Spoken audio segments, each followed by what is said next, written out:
Assalamualaikum warahmatullahi wabarakatuh. Perkenalkan, nama saya Fitri Cahyahayati. Di sini saya akan membahas dan mempertanyakan studi kasus saya.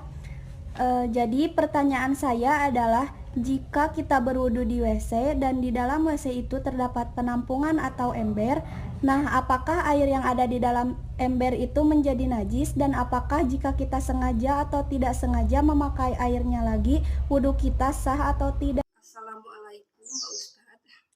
Saya mau bertanya, pertanyaan saya adalah, jika kita berwudu di WC dan di dalam WC itu terdapat penampungan air atau ember, jika kita berwudu dan air bekas wudu itu ketampung di dalam ember, nah apakah air yang ada di dalam ember itu menjadi najis, dan apakah jika kita sengaja atau tidak sengaja memakai airnya lagi, wudu kita sah atau tidak? Waalaikumsalam warahmatullahi wabarakatuh.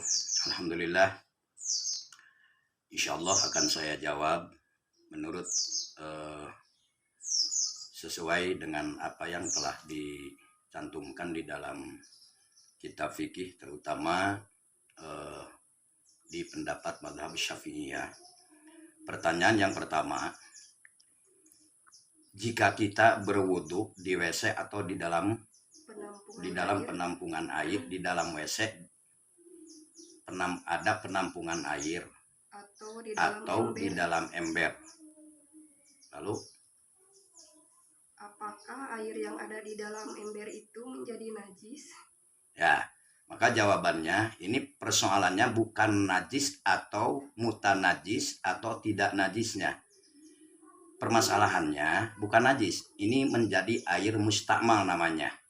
Kalau air mustakmal bekas wudhu lalu tertampung lagi di tempat penampungan air tadi dan airnya cuma satu ember, tidak memenuhi syarat 2 kula, maka itu air menjadi mustakmal, maka tidak boleh dipakai untuk berwudu atau mandi besar.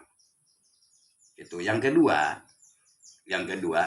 Jika kita melaksanakan wudu dengan air tersebut, sengaja atau tidak sengaja, sah atau tidak wudunya? Maka untuk jawabannya, kalau kita tidak tahu bahwa air itu ada air mustakmal, telah bercampur dengan air yang telah dipakai wudu tadi yang kembali kepada ember tersebut, maka otomatis itu wudunya tidak sah.